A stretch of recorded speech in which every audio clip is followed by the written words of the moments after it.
Okay. Theoretically, we are live again. Welcome. Hello. I hope you see a black screen in front of you. I think we're having success here. I think we're live. Okay. Let's get this. Let's do it. Let's do it live. Oh, geez. Everyone's gone. Oh, and now they're back. What is this? Who's your favorite Harry Potter character? I don't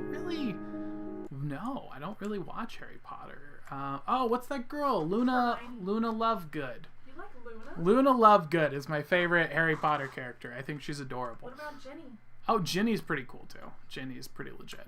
All right, welcome everybody to Ask a Wizard. It looks like the Nazi penguins have come back and taken us down once again. They hate this show, and that's why we here at Ask a Wizard hate Nazi penguins specifically, and they're the worst. They're the worst of the Nazi breed. It's the penguin variety, and they shut down our show on a frequent basis. But we are back. We are stronger than ever, and tonight we are going to be talking about the mysteries of the North Pole. If you could do me a favor and give this thing some likes and share it out, because they just kicked like everyone else out, so we need to let them know that the show's still live. That would be greatly appreciated. And we're going to be starting right away with the show. So we got the mystery of the North Pole, the legend of the Ohio Frogman, and I'm going to do a card trick for you guys live at home. So to do that card trick, you're going to need a deck of cards. Any deck of cards will do, and you'll need 9 playing cards. Any 9 playing cards, except for the Joker. You can't have Jokers. Alexandria Paxton already has hers set up for her. We're going to be able to do this card trick for you at home. You're going to be able to follow along with what I say, and you're going to experience the effect for real life at home. That's the goal. We're going to be using a principle from Plato called Cratylus. It's the power of names. It's the philosophical belief that what something is named has deep power and meaning. And so that's the principle of the effect that we're going to be working on here today. And we'll be doing all of that later on. And let me just, I don't know. According to YouTube, my stream is now gone. Are you guys here? I hope so. I guess we're flying blind here with no stream data coming in, but let's move on to the show and hope that it's recording. All right. First off, as always, the first part of the day is the weekly weird news. This is interesting story. This is pretty intense. Yes, that's right, Colin. Sunflower Game says what? And you guys are still here. Glad that you're here. While we wait, heck yeah, welcome. How's it going, Akira? So, Trump requested UFO exposure, and it was hidden inside the beer sniffle virus plan. Now, as you guys know, the beer sniffle virus is this flu that's been going around that's not that big a deal at all. It's just a regular flu. It has no other side effects other than the flu. It's a complete and total joke, yet we shut down our country for it. Well, buried within this relief plan, Donald Trump put in a very strange request. He hid it amongst all these pages of documents about, different financial plans and programs to help get the economy going. He also put in a request for the DOJ to disclose all information regarding UFOs within 180 days, or else they're going to be all fired. So Donald Trump goes in, sneaks in a message that says, you need to tell us everything the government knows about UFOs in 180 days or else. And this isn't like crazy conspiracy news. This is like mainstream news. It's popping up on Fox News, CNN. This is across the board. Very interesting stuff. This happened because apparently there's been multiple UFO sightings by the U.S. military, and they're seeing all these different strange aircraft. And apparently a leaked document came out that Donald Trump had set up a UFO task force. So there's people whose job is to literally be the real life X-Files, and they're tracking down the real occurrences of aliens. And the document actually said that all these different military discoveries, these UFOs that the military has been picking up on, might actually be aliens. That's what the task force document that got leaked actually said. However, we got to ask ourselves, what do you guys think? Do you think that these are real aliens? Why is this getting thrown in? I'll give you my personal thoughts. As you guys know, I am not a believer in aliens. I don't think aliens are real. I think if anything, they could be demons that are a setup. They're trying to get demons in here under the guise of aliens. That would be a perfect setup if I was like an antichrist kind of thing, right? But in this particular case, I think that it's probably China. That's my guess. And so, in case you guys aren't aware, because I know the news doesn't tell the truth anymore, we're currently at war with China. China's been at war with us for 2 years. And they are very... it's a very common strategy for the Eastern countries, as specifically China, to use subterfuge, specifically targeting whatever mythology the culture has. So how the Chinese would approach this is utilize the fact that there's a lot of Americans that believe in aliens, and then create craft and technology that mimics those to disguise their true actions.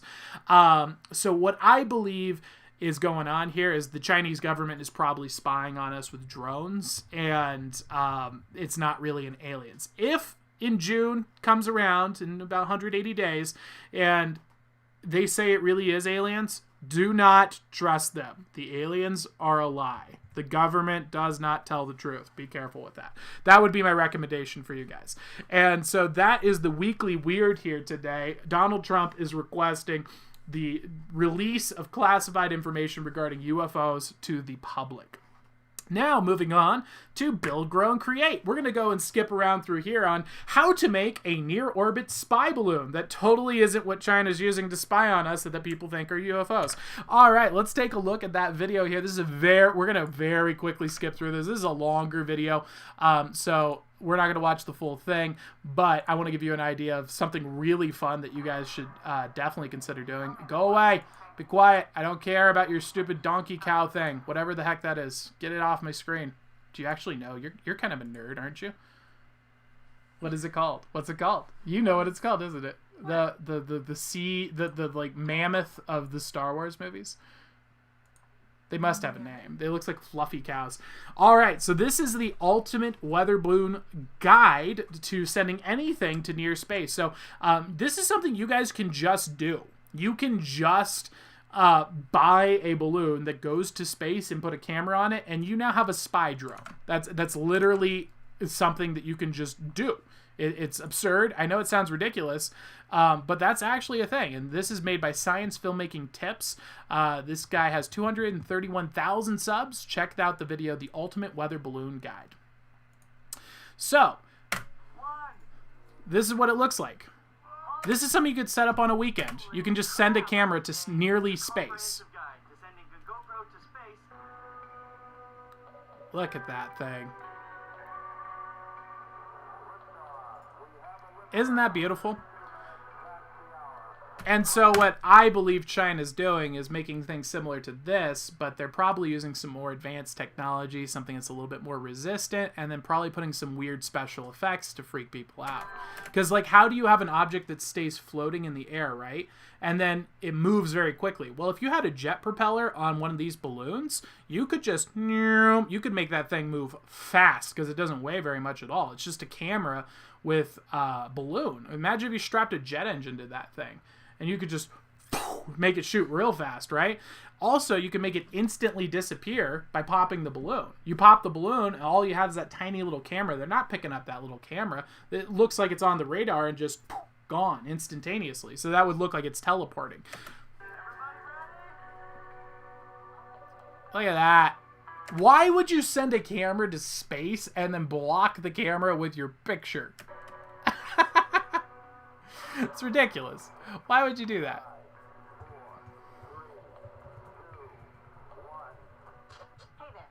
And so that is something that you guys can do, and that is my particular theory. If you want to set that up and get the actual step-by-steps, I highly recommend checking out their video. Go on over to the Ultimate Weather Balloon Guide to Send Anything Near Space. Really great video. It's going to explain all of the steps that you need and make sure that it's legal, make sure that you're able to do it in your area, got the right criteria, and how much it's going to cost, how much you're going to set it up. It's going to give you all the steps you need to start doing this yourself. And oddly very cheap and very simple. Something, I don't know, maybe a Chinese government could do to simulate UFOs. Who knows? Who knows? Let's find out. But first off, let's move on to our first incredible video of the day. This is a snake assassination. Mission failed. We'll get him next time. This is a assassinating snake that does not complete his assassination, but let me tell you, this thing gave me the spookaroos. This is some scary stuff. All right, check this out. This is a guy just chilling. All right, this guy is just chilling in a police station, right? And what's up? Are you okay? Yeah, the little top hat is really cute. Oh, you like the she's liking the assassin one. Poor donkey. Oh no, she's giving me the sad faces. That's all right, Kala. It's a fictional donkey from Star Wars. All right, let's go here. So this guy's just chilling in a police department, and well, he has an unexpected assassin visitor. I think the police are trying to take him out. I think they're trying to cover it up.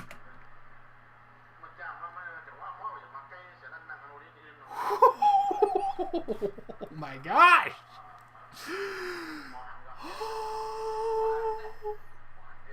No!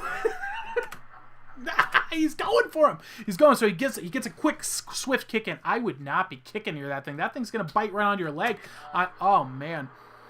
Check out this angle. This guy goes, boom, goes for him. He's kicking it. He's holding it down, and he's not killing it, though. He's actually being really nice for the snake. He holds it with his mouth, and then he grabs it by the head, and he's safe. But my gosh, look at that. Oh, could you imagine? You're just chilling, waiting for your DMV appointment, and that thing just slithers up and tries to take you down? Hey, Lucine, how's it going? Oh my gosh. He's like, excuse me, you currently have a cobra in your house. Can you help me? Hello? Excuse me. There's a snake trying to attack me. Oh, get it out! Get it out! The police are like, we don't want anything to do with it. Jeez, thanks, police officer. You're really helpful. It's like, oh gosh, you freak. Jeez. My goodness. Look at that. Oh, wow. That is insane. It's stalking him. It's literally hunting him down. Absolutely terrifying. My goodness. Let's just take a moment to appreciate that we don't live in a place that's infested with snakes like that, because that is freaky. All right. Well, with that, we're going to move on to our first big segment of the day. After our weekly weird, we hit the first mysterious mystery. This is History's Mysteries, the mysteries of the North Pole. That's right, the North Pole is actually a place that's filled with a lot of mysterious information. I was not aware of this at all. This was a big shocker to me. I always thought North Pole was like a gag, where they set up a pole because it's like the top of the earth. Ha ha ha. No. Apparently there's a whole bunch of controversy. It's like government locked down. It's nuts. So we're going to be learning about that here. So the first thing about this History's Mystery is that it was actually first discovered by explorers named Matthew and Robert, which are pictured here. They were the first people to discover the North Pole. However, a cover operation was done by the Western press to put out fake information about who actually discovered the North Pole later. They said other people discovered the North Pole who took very different pieces of information than what these guys actually discovered about the North Pole. When these two explorers, the real explorers, arrived at the North Pole, they said that the North Pole was not covered in ice. They said it was actually a big open water pool. And unfortunately, every image you can find of the North Pole is either altered, blurred. You can't find it on Google Earth. They put a fake photo version of it. Online photos are all like cartoon. They don't show you the actual North Pole online. So that's where it starts getting a little weird. It's like, what's so sneaky about the North Pole? What's going on here? Now, these guys were not just like some casual explorers either. They went there 7 times. So they didn't just discover it. They discovered it 7 times over before anyone else had discovered this, North Pole. And they were actually the first people to plant a flag there, and it was the American flag. They planted the American flag, kind of like what we did on the moon.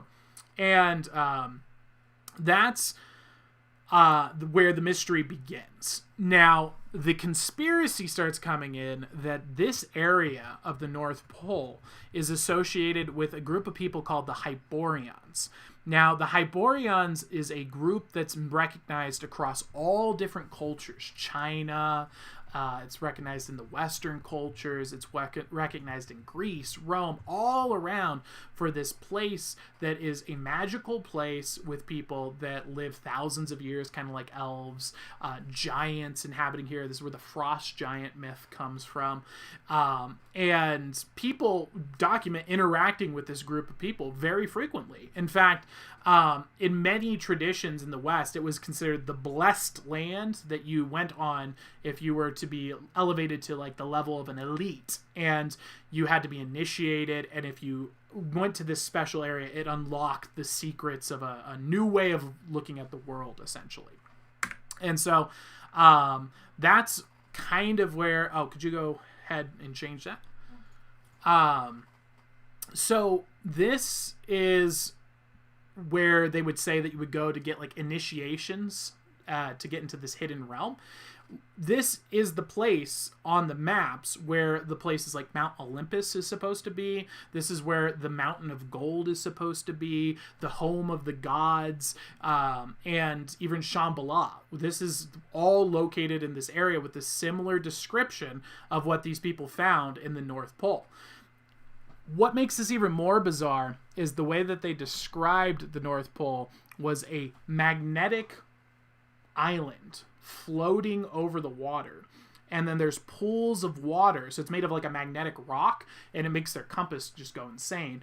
And then there's 4 pools of water coming in, and it's actually documented on this map right here. This is the map that was on most maps for the majority of history, because that was what was found in the North Pole. It's this magnetic rock in the middle of 4 seas coming together and making a whirlpool, like they're sucking in underneath. Very much what you see like in Asgard here in this artistic rendition.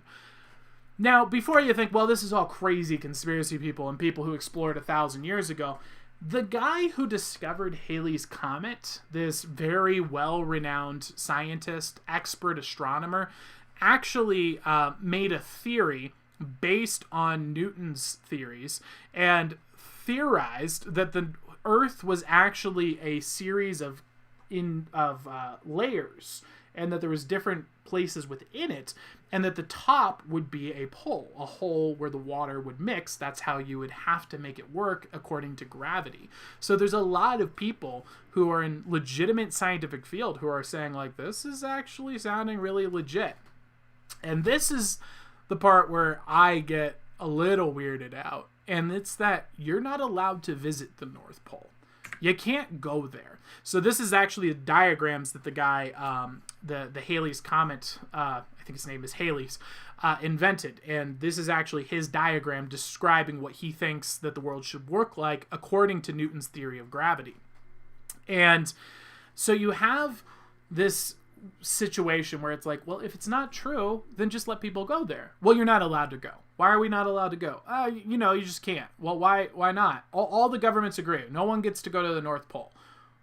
What's going on there? What do you have to hide that's at the North Pole if there's nothing to see there? That's what makes me weird. I'm not so convinced that the Earth is hollow and that there's this magnetic oasis entering into another realm. Maybe there is, though, because apparently you guys want to hide everything. You want us to not know, and I think that we should be allowed to explore the world and see things for ourselves and see that it is covered in ice, and we shouldn't have to trust your specialized team to go out there and do it yourselves with your special cameras and let us know for sure we told the truth.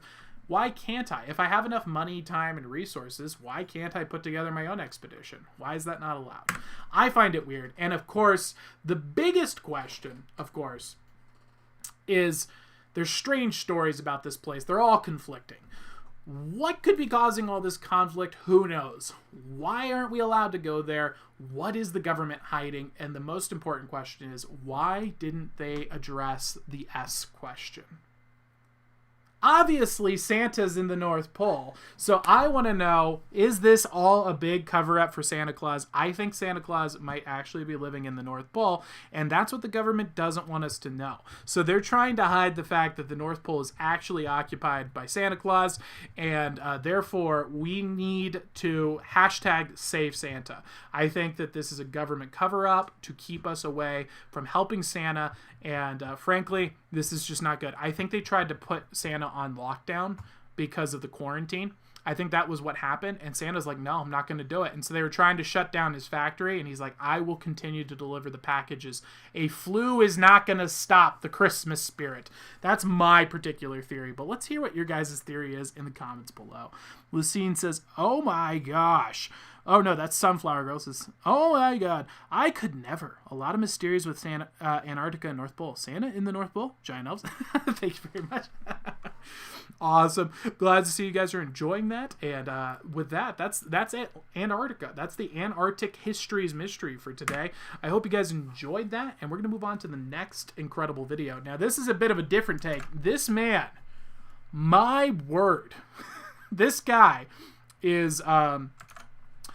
gosh, got to be one of the most brave people I've ever met in my life. Either that or he's suicidal, which is really sad. So let's go with brave. This is bizarre. So this is this guy's job, and he's a snake picker-upper guy, and so he just goes into these cobra pits, and these cobras are just trying to kill him.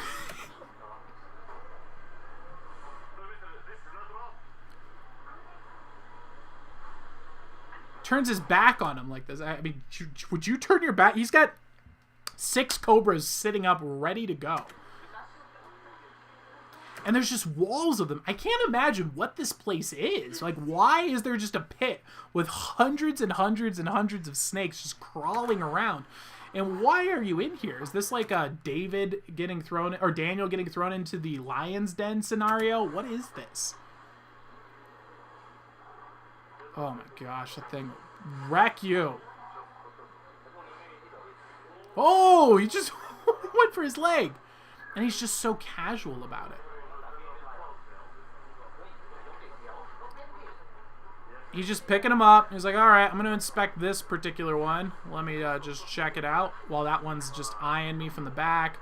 There's another guy just striking at him, right? And he's just holding it. And the thing doesn't even attack. I don't know why. The one he's holding. Maybe it's just confused. Or maybe it's cold. Oh, jeez. This is absurd. All right, so you got to see how he actually masters this snake. I can't describe. It's like a ninja. He's like a Chinese monk. He strikes it, grabs it, and then like holds it, his hands, and then the snake is just completely immobilized. And these are cobras. These things can drop elephants. This is not a joke. Ugh. Jeez. Just throws them. Just like a pile of rope. My God. My apologies, Jesus. Oh, my God, so close. He's trying to he's like playing around with it. Look at this. Boom. Just instantly paralyzes it in his hand, and it's perfectly fine. Did you see it? It's like a Chinese death touch. Check this out. So this snake is going aggro at him, striking it, almost nails him. Watch this. He gives it a headbutt. It's like, oh, okay, we're bros. And then he's just like, bros. Look at it, just boom. He's like, oh, that's the spot. He just became his friend. Instantaneously.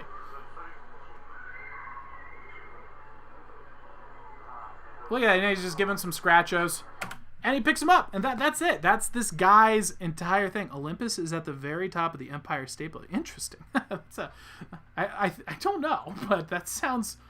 I think North Pole sounds more reliable because you can go to the Empire State Building. You're not allowed to go to the North Pole.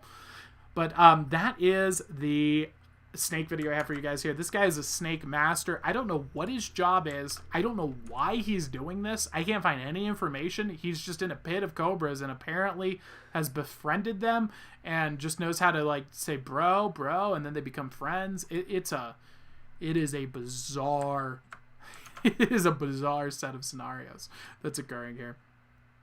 Percy Jackson books. Oh, interesting. I haven't read those. Hey, Alyssa, how you doing? All right, boys and girls. Now is time. Now it's time for a very important segment. This is very serious. Of course, obviously, what could be more important than the rights of an oppressed people? This is about anti-left-hand awareness and support. We are the left-handed people. We're the most oppressed group in the entire world and of all history. Systemic oppression kills us 9 years earlier than everyone else. Scissors don't work for us. Can openers don't work for us. A lot of things are systemically designed to be harmful to left-handed people.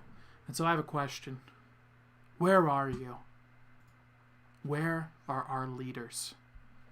At this time when our country is on its knees, pleading, hurting, and in pain, begging to be heard, praying for change, who will stand up and help us? When will a right hand make the change that's needed? Because left hands matter, everyone. We need to give context to the fact that while all hands matter, left hands matter a lot more. In this moment of injustice, we must say the words.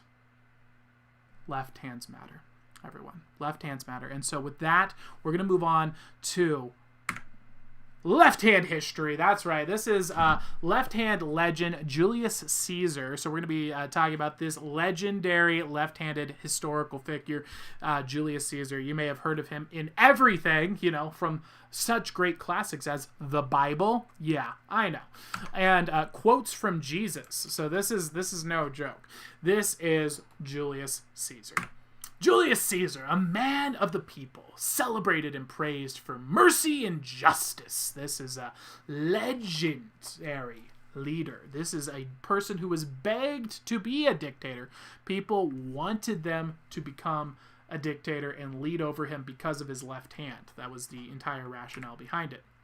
He was also a master of strategy, a genius of history and political theory. This dude could do it all because, again, left-handed people are just genetically better, obviously.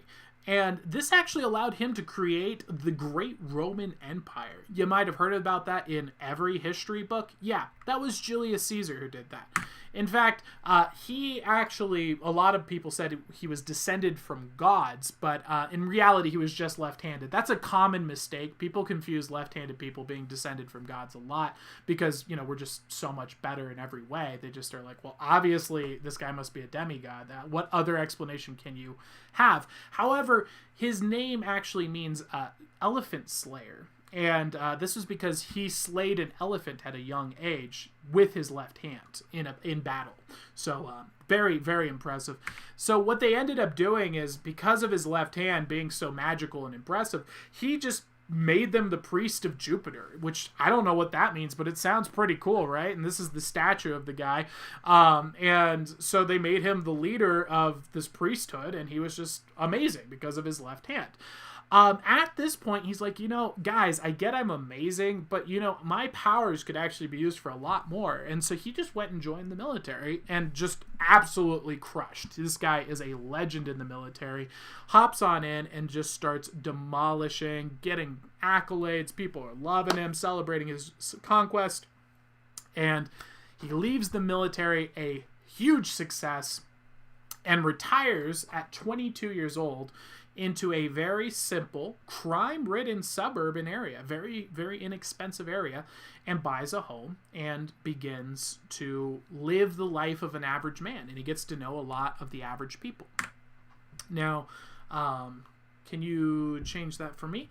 And now what happens at this point is Julius Caesar begins giving lots of speeches and bringing a lot of justice, because his voice alone, when amplified through his left hand, he's able to speak people just down. They hear the words of his left hand, and he just goes, oh, and they just collapsed in complete failure. So all along the way of these great political conquests, he's actually captured by pirates. And when he's captured by pirates, he apparently shows no fear at all, and he tells the pirates, you should raise the ransom because I'm worth a lot more. He tells this to the pirates, and the pirates listen to him. The pirates are like, okay, and they did, and guess what? The people paid for him. But he told the pirates, raise the ransom, I'm worth a lot more. But once you do, I will come back, and I'm going to crucify every one of you. And then he did exactly that. They bought him off, they brought him back, they came back with his war fleet, captured all the pirates, got the bounty back, and then crucified all of the pirates for daring to capture him.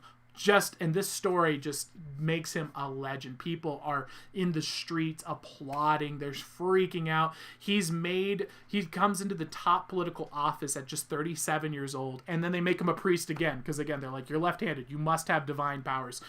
At 41, he is now the ruler of all of Rome, because he allies with his friends and makes this just massive overtaking of the entire world. Now, of course, as you can imagine, when everyone in the entire country loves you, you can imagine there's a small group of people who aren't so happy about it, and that's usually the rich elites, right? And so they're not too happy about Mr. Caesar getting really strong and powerful and raising up armies and just crushing. So what he does is takes a single legion of soldiers and then proceeds to go on a war campaign and take over most of the known world with a single legion.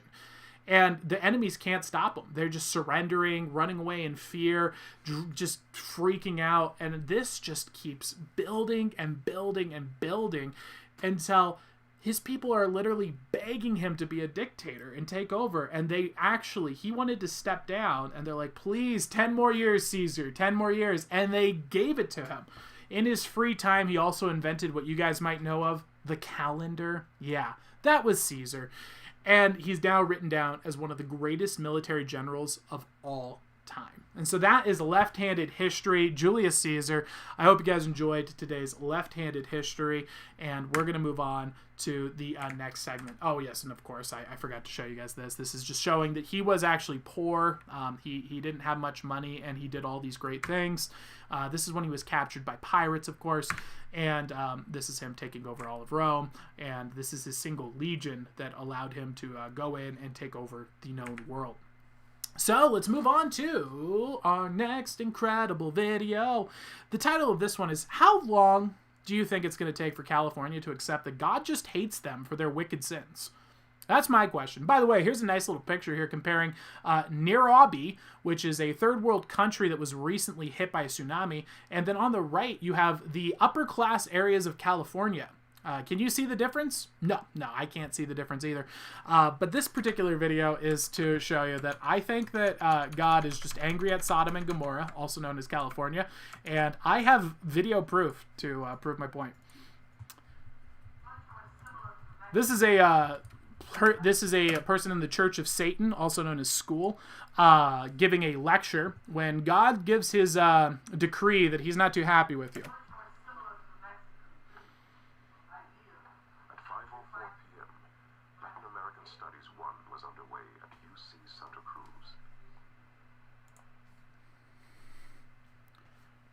We'll keep it.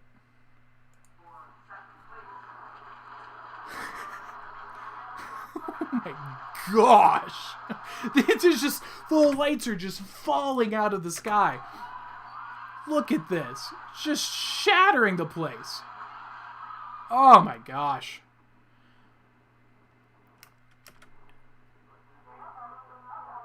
With video cameras everywhere, this was the most visible earthquake. Oh my word. Look at that. Now you can go up and you can say, oh, let's see what's going on here. Little baby. Woo! Oh my. Oh, this is... Oh, it just took out the camera angle. Yeah, so that's an earthquake. Now, I hear what you're saying. You're like, Tyler, this is tectonic plates. Come on. This is science. This isn't because God's mad at California. And to that, I say, prove it. You know, it's like, that's my answer. It's like, obviously, you know, where is the place that's getting shook into non-existence, lit on fire on a regular basis, having giant plagues attacking it, homelessness in the streets, matching literally, if you read the story of Sodom and Gomorrah, it matches up exactly with California. I mean, who knows, right? You know, it just seems like God might be a little mad at you guys for being the literal worst place in the entire country. You know, maybe, maybe not. Maybe I'm just hypothesizing over here, but who knows. Now let's move on to the next segment of the show, which is Magic, Illusion, and the Arcanauts. We're going to be showing you some amazing magic here tonight. We got a T-Rex illusion for you. The Professor is going to mystify you. The legendary Professor Di Vernon, the greatest magician, sleight of hand magician who ever lived. He is the inventor of most sleight of hand that is done by magicians today. And I'll be doing a card trick for you guys at home that you can actually take part in. To do that, you're going to need a deck of cards. You'll need 9 playing cards. Any playing cards will do. However, you can't have the jokers. That's the only thing that you can't have here. Any 9 cards. It doesn't have to be a full deck. You pull those out, and we'll be doing that at the end of this segment here. So this is a good chance right now. Like this video, share it out, invite a friend to do this with you so that when you do this and it happens for you at home, I want you to know that it wasn't just you. It didn't just work for you, that your friend also had the same experience. And it's based on the principle of the Cratulus from Plato's book, Cratulus, which is the philosophical principle that names actually have power and meaning in them beyond just what we describe to them. There's actually a deep principle and meaning to it. So if you want to take part in that in just a bit, you'll need 9 playing cards. All right, so while we wait for that, let's go ahead and check out this illusion right here. Why have I lost everything? My entire screen is just going insane right now.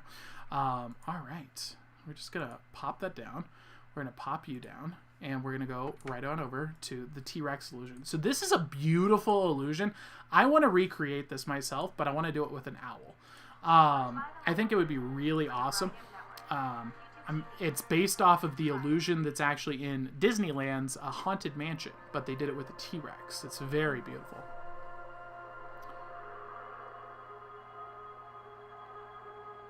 Ooh, he's creepy, isn't he?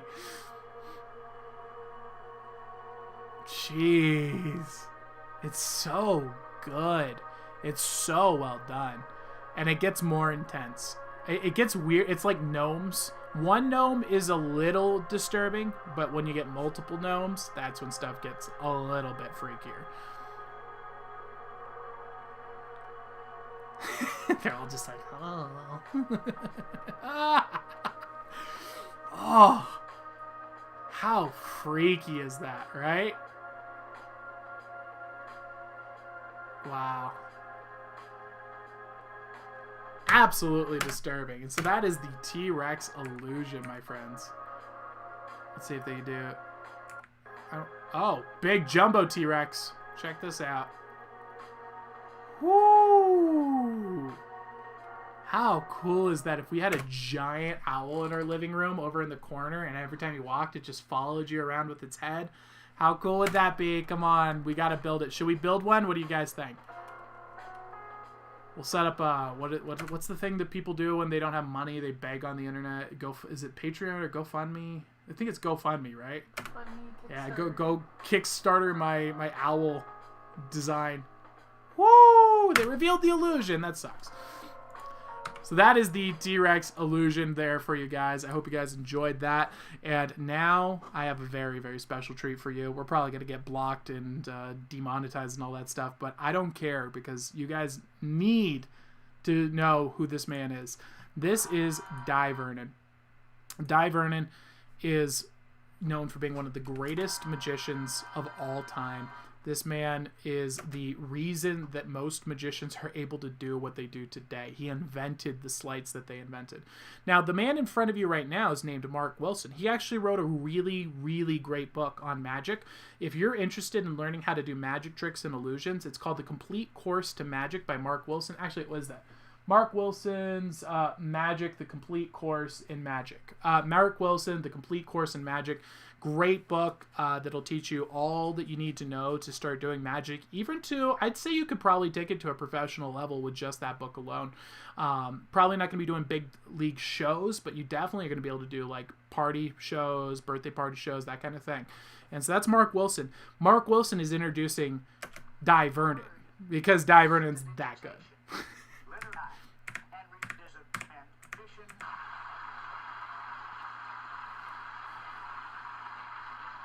He's going to be performing a classic of magic called the Cups and Balls. This is considered to be one of the oldest magic tricks in the world. Note that he's fully surrounded here. Ladies and gentlemen, I'm no youngster. I'm 78 years of age. He's 78 in this video, boys and girls. And I've been studying magic for over 72 years. I wasted the first 6 years of my life. I'll do a few very simple things for you. This is one of the most... This is the oldest trick in recorded history. Dates back to ancient Egypt. Now, these are sterling silver cups, and the only peculiar thing about them is that one will pass through the other. And if you measure the inside measurement, you see they're deeper on the inside than they are on the outside. I explain everything as I go along. Can't go wrong. Now, in the old days, they used to judge a magician's skill by how well he did this trick. But they used to work at a very rapid rate of speed. Now, I'm going to do everything in slow motion so you can see exactly how it's done. If you don't understand, He's amazing. I'll explain it. Stopping to give commentary because fair use rights and laws, of course. But this is Dai Vernon. Loving the bow tie, by the way. Just a legend. So he's setting up the classic sleight of hand effect here of the cups and balls. He has now got the balls sitting on top of the sterling cups, and he has a magic wand. A little later. This man is 78 years old. This is ball number 1.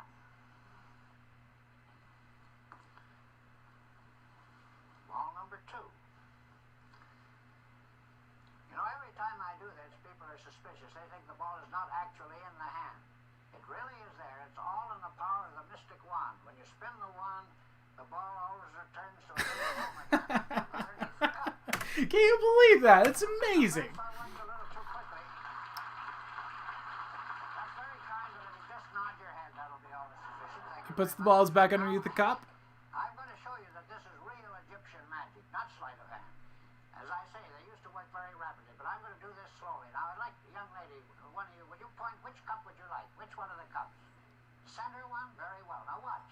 I'll take the ball from... I love that angle that he's taking here of, and this is something that's classic to what makes Dai Vernon just so incredible, is he really dispelled this belief that you have to be fast with your hands. People use quick hands, hand is faster than the eye, all of that kind of belief, and he showed that the true nature of magic isn't that it's about just being fast and quick. It's about the ability to understand human psychology and to understand how the mind works and how they visually process data. He's able to do these sleights in, as you're seeing, slow motion here. This isn't fast hands. This is him utilizing his abilities in of psychological control, really, to create the illusion perfectly. the center cup. I know you don't believe this, but I'll put it on this side or this side. Which side? Which side would you like it? Over here? All right. Now watch. That's all. You see, I took it from the one that you asked me to, and I put it right over here. Beside the That's rest. incredible. Now, of course, if you'd asked me to place it on the other side, I'd have had to do it left-handed. You have to be ambidextrous Well, if you're left-handed, you have to be successful, obviously. to do this. You see, it would leave there and come come over there. Now, yeah, I'll explain this a moment later. Now, I'm going to show you how the ball will penetrate the cups very, very slowly. I'm going to do this very slowly. Now, watch this as close as you can. Put the last ball here. You see they all collect.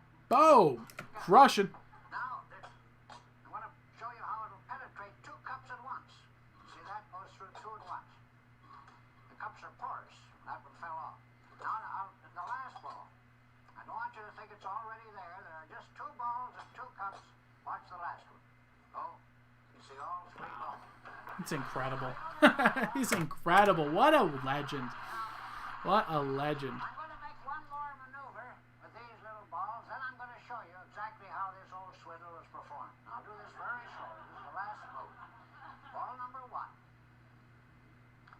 Ball number 2. And ball number 3. Jump. You see, they jump to the center cup. Wow. The reason this is confusing, because there's too much to watch. Too much going on at the same time. I have 3 balls, 3 cups, the wand, and I talk all at the same time. Makes it very confusing. So I'm going to do it so simply that any small child could understand it. I'll stand up so I'll do it as slowly as possible. I'm going to put the ball on this side back in my pocket. And I'll put this one back in my pocket. No, Naz. Readings are coming up right after this, bud. Leaving 1 ball under the center cup. But you see, this ball has returned. Now, the reason for that is very simple. I swindle you. See, I pretend to take it in this hand. That's called misdirection. Magicians call that misdirection. See, I only pretend to put it in my pocket. I bring it down with my little finger with the pinky, drop it behind the cup, and see, it's not really there at all. It's behind the cup. But if I actually put it in my pocket, how many under the cup, young lady? How many do you think? That's close. 3. That's right. 3 balls. 3 balls. 1, 2, 3. Now, if I put all 3 away, and there's still a ball under the center cup, I must use 4. Well, I'm an honest magician. I do use a 4th. We are currently watching one of the greatest magicians in the world finish up his trick. When you see, there's the 4th one. It's a little larger than the others, and there's one here. Look at that. Fruit. He summoned fruit, apples, oranges. Oh my gosh, that is incredible. That is the legendary Di Vernon. Oh, that's for later. Uh-oh. All right. That is Di Vernon, the legendary magician. I guess my tabbing over just doesn't work anymore. And we're going to get right on started with the magic trick for you guys here today. So if you guys are now ready to do the magic trick, we are going to be starting that for you guys right now at home. You're able to do this at home yourself. You're going to need 9 cards, 9 playing cards. Any playing cards will do except the jokers. Do not get a joker. It will not work with the joker. Once you have 9 playing cards, you're going to actually have this effect work for you at home. Alexandria is going to be doing it along with me here, and we're going to shuffle the cards as much as you like. It doesn't matter. You can mix them up, and we're going to follow the instructions right now. So to take part, all you need is 9 cards, and what you're going to do is at home, spread through the cards. See any card that you're drawn to, and then Alex, say it in your mind, but at home, you can say it out loud. You're going to say the name of the card. Now, this is because, as we discussed in Plato's book of Cratylus, we discussed that philosophically, the name of something actually has deep and profound power. It's very important. When we name something and when we say it, it becomes real. And that's the spell of the Cratylus. And so when you say the name of your card, you have now, in a way, imbued it with meaning. And so what you want to do is you've seen the card you want. Take it out and place it on the top of the deck. So, for example, if I had chose the Queen of Spades, I would put it right here on top of the deck, just like so. Right here is the Queen of Spades right on the top. Now, what you're going to do is hold the deck out, and you're going to count down the name of the card for each letter. So you would go Q, U, E, E, N. That's Queen. And then I'm going to place the rest of the cards on top of that pile. You can do that for yourself at home now. Now, every playing card has a middle name. Do you know what that is? No. Of. So we're going to do the of. That's O, F, Same way, we're going to place those down on the table, and we're going to place the rest of the cards on top of those. Finally, we have the last name of the card, and mine is Spades, so I'm going to put that down. That's S-P-A-D-E-S.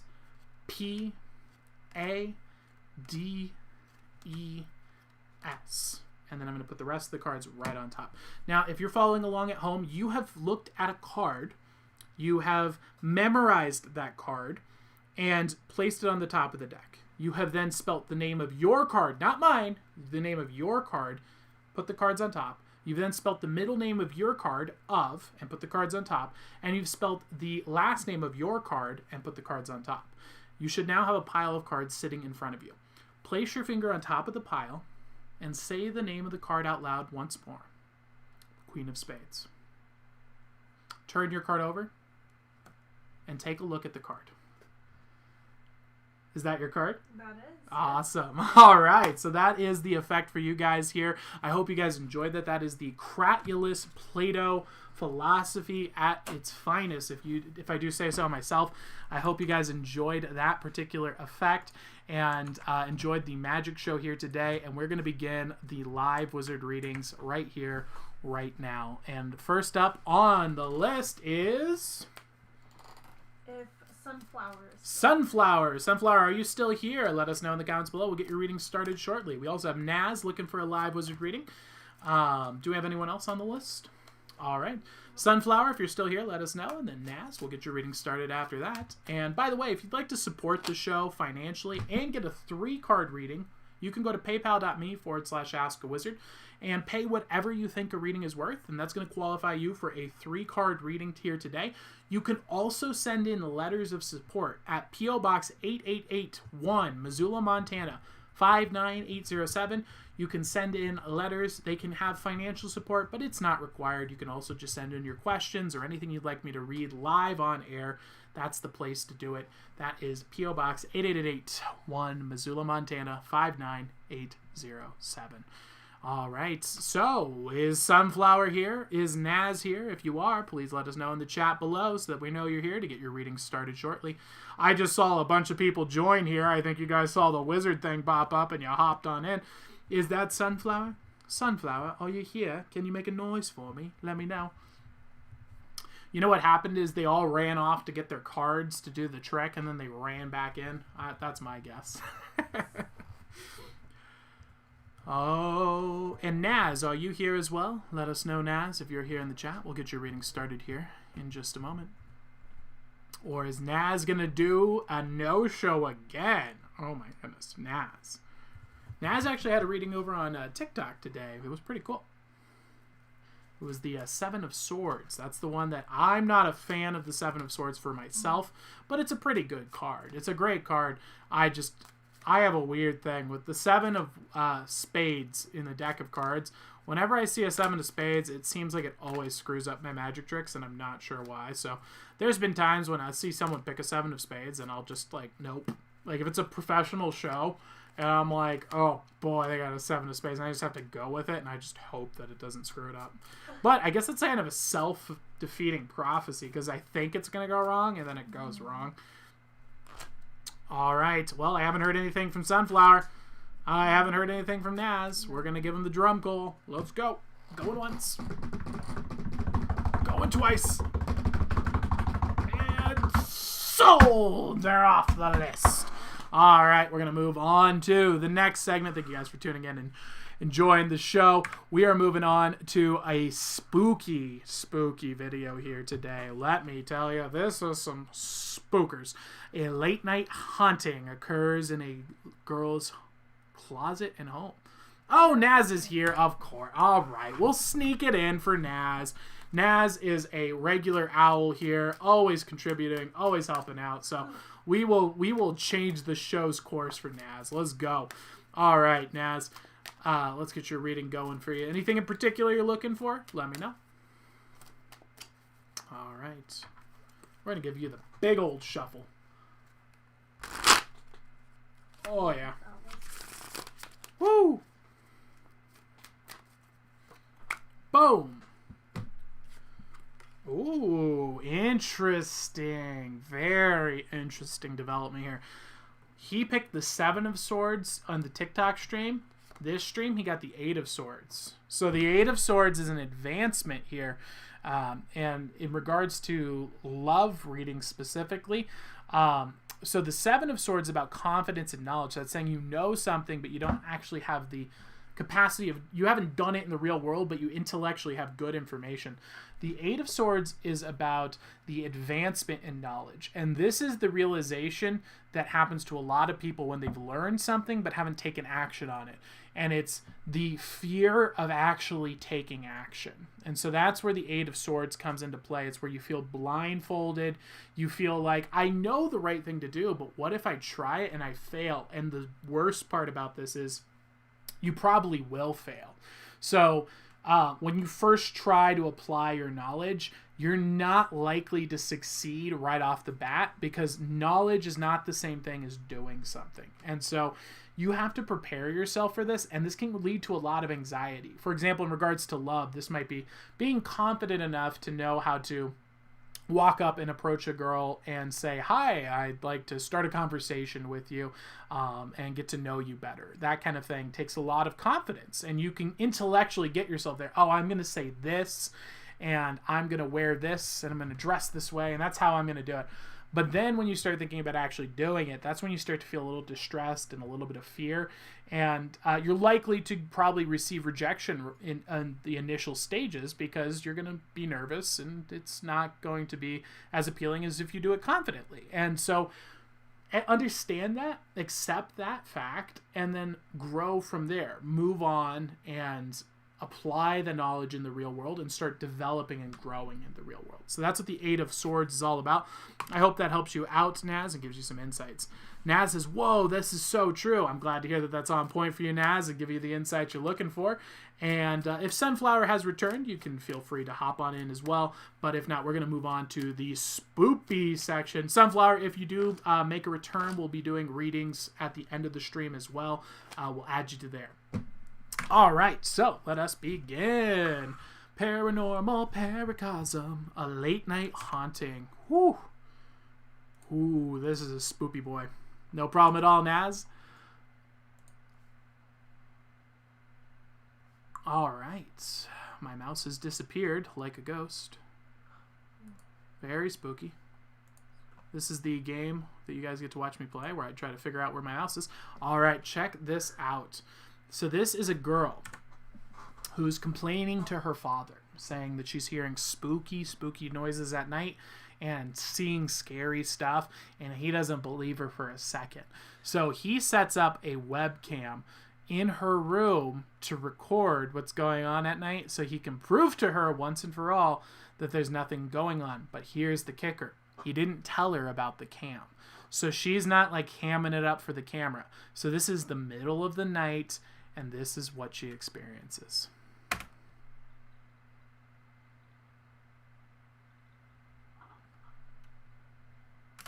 You hear that? That was a thump. You hear a thump on the door. It causes her to wake up, so she's awakened by the noise. Something is banging on her door.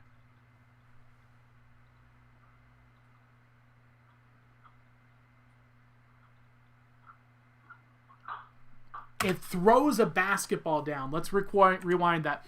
All right, so she's hearing thumping coming from the closet. Watch her reaction. Boom. So she hears the first thump. She wakes up. Demon eyes. Confirmed. No, just kidding. She hears the bang again. Now she's wide awake and heard the bang. Watch this corner right here.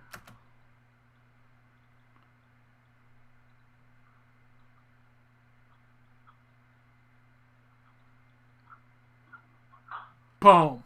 It throws a ball off of her shelf. She gets up. She's got her phone flashlight. That's a modern day thing. You didn't get to wake up with a flashlight. She's spooked. She looks to see if someone's in the closet. Nothing's there. She turns on the light.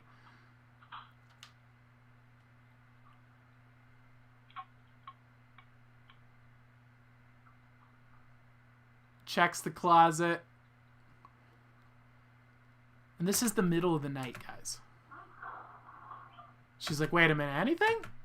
No? runs off into the... So I think her dad's going to be believing her a bit more. What do you think? I think that maybe might be believing her after that. That is some spooky stuff if I've ever heard of it. My goodness, that's intense. That is absolutely bizarre. And so that is our paranormal video for our first paranormal video for tonight, and pretty spooky stuff. And now we're going to be moving into what might just be the most ridiculous cryptid that we will ever have on this show. Let me tell you, boys and girls, the cryptid that we have tonight on Fantastic Cryptids and Where to Find Them, the Frogman of Ohio. That's right, the Frogman of Ohio is a cryptid, and these photos here, there's actually not very much footage that exists of the Frogman, believe it or not, and there's only photographic evidence. What we have here on the left is what is supposedly a real photo of the Frogman that was discovered in 2016. I'm sorry, not discovered. This photo was taken in 2016 while someone was playing Pokemon Go. They actually saw this out and they thought it was a Pokemon, and then they found what this thing was, and they now call it the Frogman. Hey, Starlove, how's it going? To the right here, this giant picture of a frog is the artistic depiction of what someone in Ohio claimed to have seen in 1976.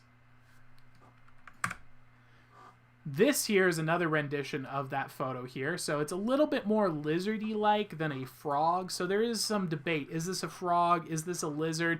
It stands at about 3 feet long or 3 feet tall, all the way up to about 5 feet tall. And the glowing eyes, some people say the eyes glow, some people say the eyes don't. I think you probably, when you see glowing eyes, kind of like we just saw with that little girl, it's probably has something to do more with the light than anything. But that is the theory. So the first video I have here for you guys here today is actually the only video that I can find of the actual footage of, quote-unquote, the Ohio Loveland Frogman. So this is the only video that exists. Very bad video. It's only 13 seconds. And it's just a pair of glowing eyes off in the distance. So who knows what this is.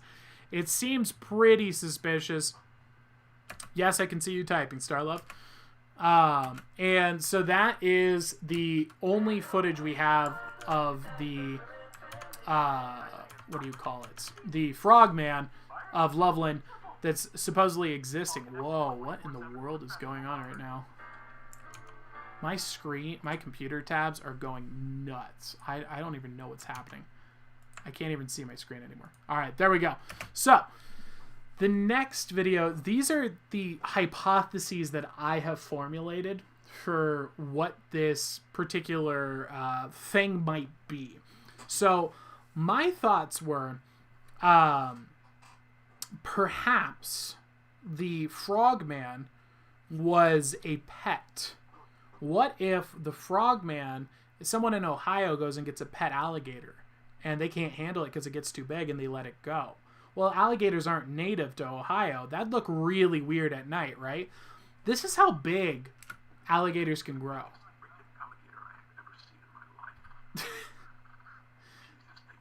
This is just an alligator cruising through a golf course.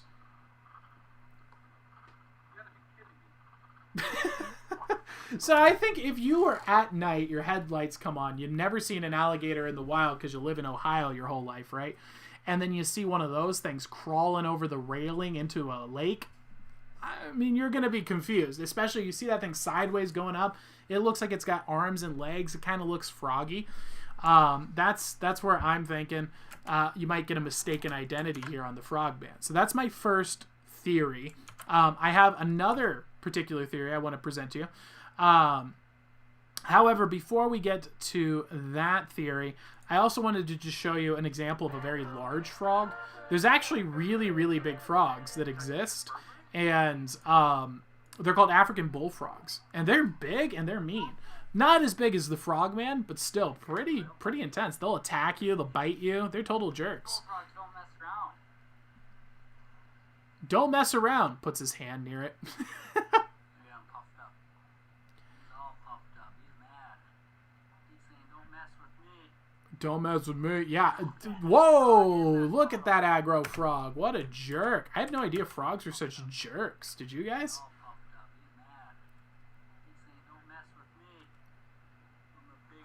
Oh! What are you gonna do, frog? What are you gonna do? Even if you get the bite off, you're dead. You don't stand a chance. What's your plan? What's your plan here? It's like the honey badger of the frog kingdom here. It's like, I don't like you. It's Pepe. And so that is the African bullfrogs. Frogs can get pretty big and be a little scary. So, you know, maybe that's the angle that the people with the frogmen are going for. However, I think I've actually full-blown figured this one out. And I'm going to show that to you guys right here. This is my official theory based on the artist renditions, based on the size, and this video I found. I think we've got our culprit right here. This is my current theory. This is a pet iguana. Look how big they get. That's just an 8-year-old iguana. This thing is at least 5 feet long. If you saw one of those crawling over a railing, and again, this comes into, people have pet iguanas all the time. Pet iguana might escape, get out, get in the wild, grow real big, and you see one of these things crawling on the side of a railing. You've never seen an iguana in your life. It's at night. Maybe it just got wet from the river. I would totally look at that and be like, giant frog thing. And its eyes, I don't know, do lizard eyes glow? So that could be it.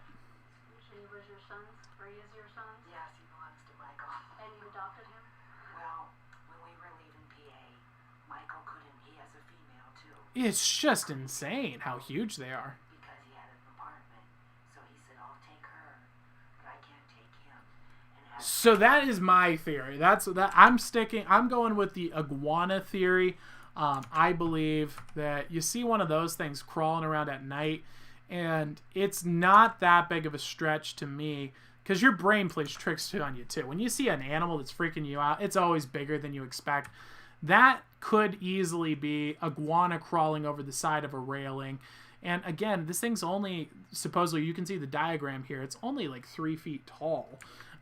If it's crawling over the railing, it looks like it's standing up. It's just climbing. So that's probably why it looked like it was bipedal.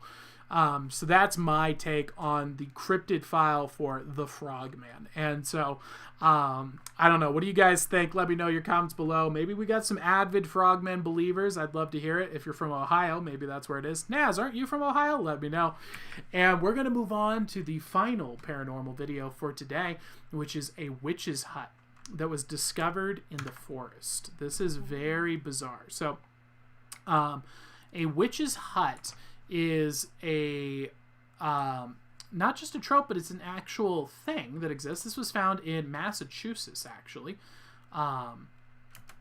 And what people don't realize is that these are real things. So there are people in the world that are actually witches, and they practice witchcraft. And so witchcraft is a weaker form of energy that is spiritual, because you're trying to use your will to change the world. When you try to bend reality to your will, it's a much weaker and a evil form of magic. It's not going to be as effective as what wizards do. Wizards connect with logos, with truth, the light, the way, Jesus Christ, the Alpha, the Omega. Our energy source is significantly more powerful, not even significant, infinitely more powerful. But the caveat is we have to obey God. If we don't obey God, then we don't have access to that power. We can't go and make the world what we want. We have to say what is true and follow truth. And so that's the source of the wizard's power. The witch tries to bend reality to their will. And there's men that are witches and women that are witches. It's not a gender thing like the garbage Harry Potter movie put out, and now people are like, witches and women or witches are women and wizards are men. It's no. Men are witches and women are witches. Wizards are people who are keepers of wisdom. We learn about truth and then apply truth to the real world. So these kinds of people exist, and part of their rituals is contacting and connecting with spirits, and then making deals and arrangements with spirits.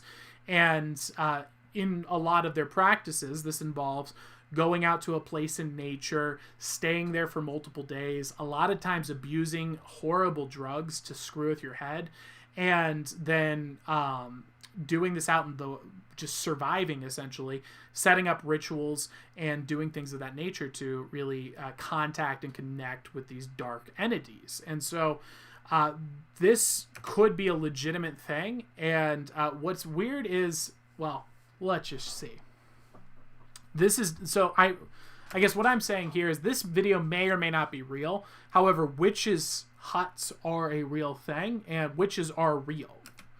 They're just not scary. You don't have to worry about a witch, because if you just connect with logos, it's like comparing an ant to the universe. So they found this place. It's marked out with stones, dead flowers, and the bones of birds. It's very common. Sacrifice object is birds, because they're just in abundance and around in the forest. And in a lot of these dark rituals, you have to have blood as well, and so they will sacrifice animals.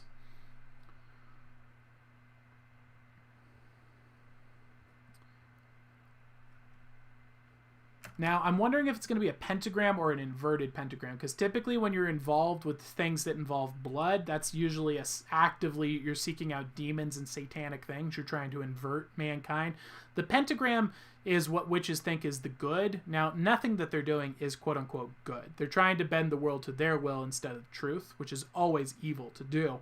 However, they try to differentiate between doing things that are for good for yourself versus doing things that are good for yourself versus doing things that are good for everyone, kind of thing. And so that's where you have the inverted pentagram is the inversion of man, and the pentagram itself just represents humanity, and as well as the 5 elements.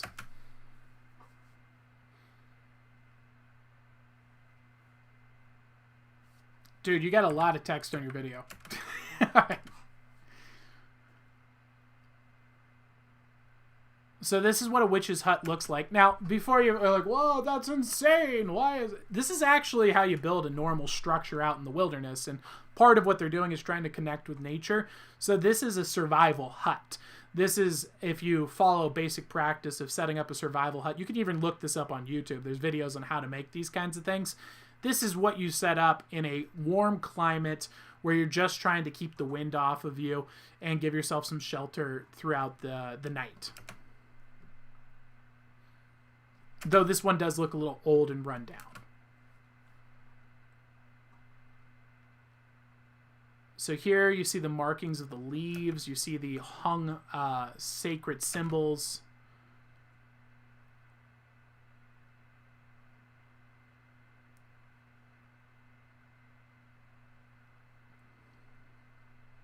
The stones being the earth and representation of the earth element.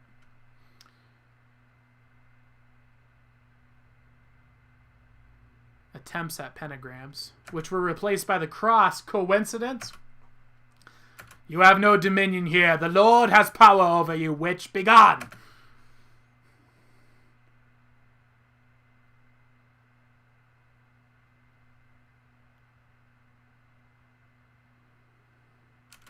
That's it right there. Do you see what happened? There's a person who's actually...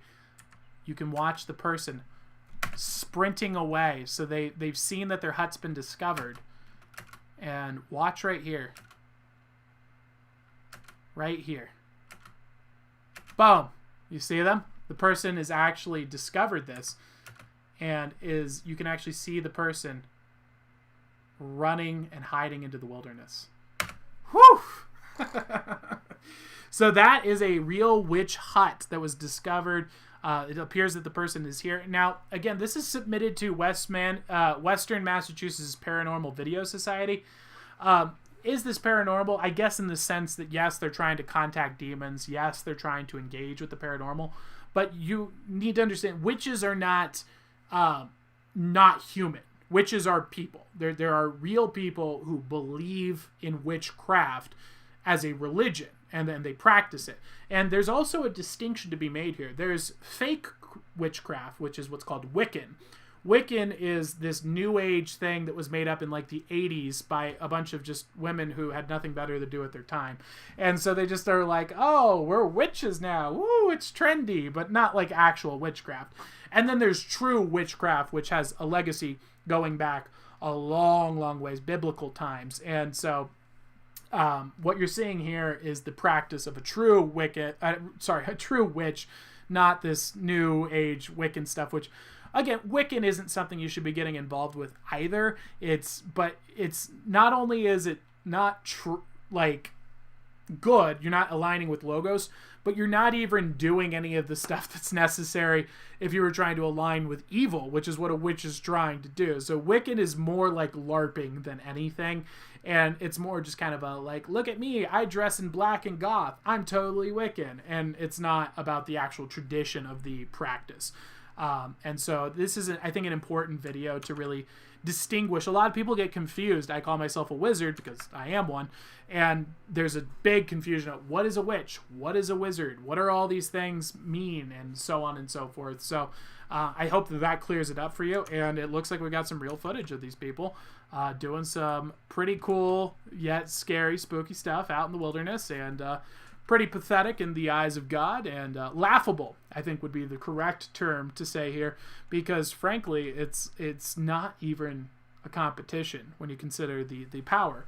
Sure, you're limited by following truth, but why would you want anything else? Why would you want to live a lie? It doesn't make sense to me. And so that is the witch's hut that was discovered in the woods of Massachusetts. Final segment for today is practical philosophy. This is our quote coming in from Aristotle. Talk about some logos right here.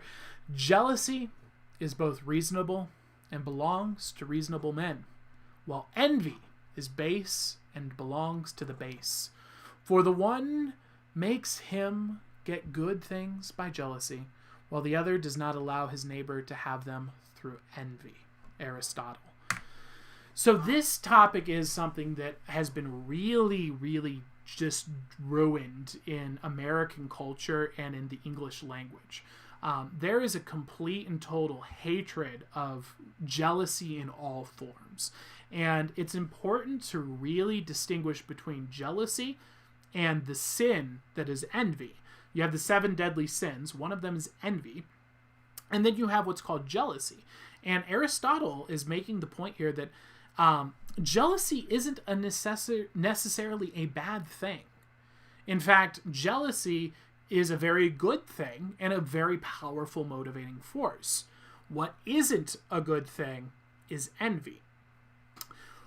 Jealousy is seeing someone doing something and being successful and saying, I wish I could do that. And then you use that as motivation to become better so that you can achieve what that person had. It's a motivating force that says, wow, that guy is doing so good. I need to get better and get to him.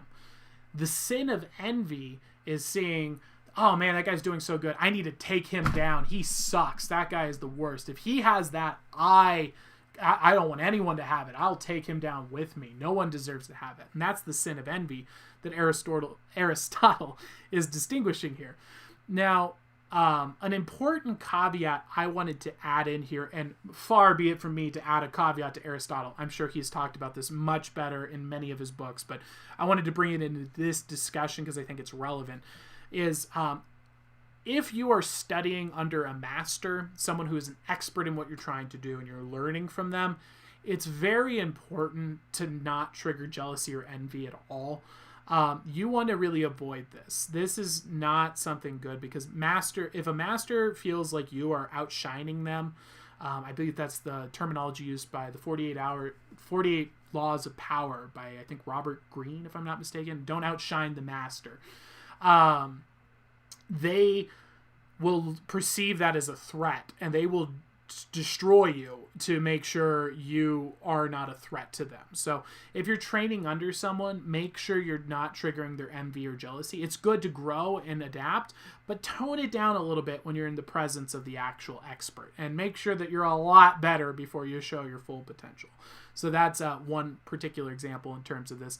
And finally, just to sum this all up, wanting to be better for yourself is great. If this is a force that you're looking at and you're like, oh, that guy's got a really nice car, I need to learn how to make more money, I got to get better at this, then that's good. But if you're looking at that person and saying, that guy's got a nice car, I'm going to scratch it with a key, he doesn't deserve to have a nice car because I can't have a nice car, you're all thieves, you're all liars, oh, he's ahead of me, you know, he is... he came from a rich family. He deserves to have his stuff taken away. Oh, I was born to a bad situation, so I don't have the chance. Those are feelings that are not only vile and disgusting, but they're also useless. They won't make you any better, and they certainly won't make anyone else any better. So that is the practical philosophy today, coming in from Aristotle with the wrap-up quote here again. Jealousy is both reasonable and belongs to reasonable men, while envy is base and belongs to the base. For the one makes himself get good things by jealousy, while the other does not allow his neighbor to have them through envy. Aristotle. Thank you guys so much for tuning in for today's show. I hope you enjoyed it, and we're going to be coming back here again Monday through Friday at 8 p.m. Pacific Coast time. Thank you so much for joining. I hope you enjoyed, and I'll see you all tomorrow. Thank you so much. And if we have, I don't think we have any other live readings, did we? Anyone clock in OPVs? All right. Sweet. We're going to go ahead and close on up. Thank you so much, and we'll see you again tomorrow. And I'll figure out why this thing... Actually, I don't know how to end this stream, to be honest, because... It's completely broken. Like, this thing is, it's losing its mind. We'll try our best. We're gonna roll the credits. Have a good day. See you later. Peace.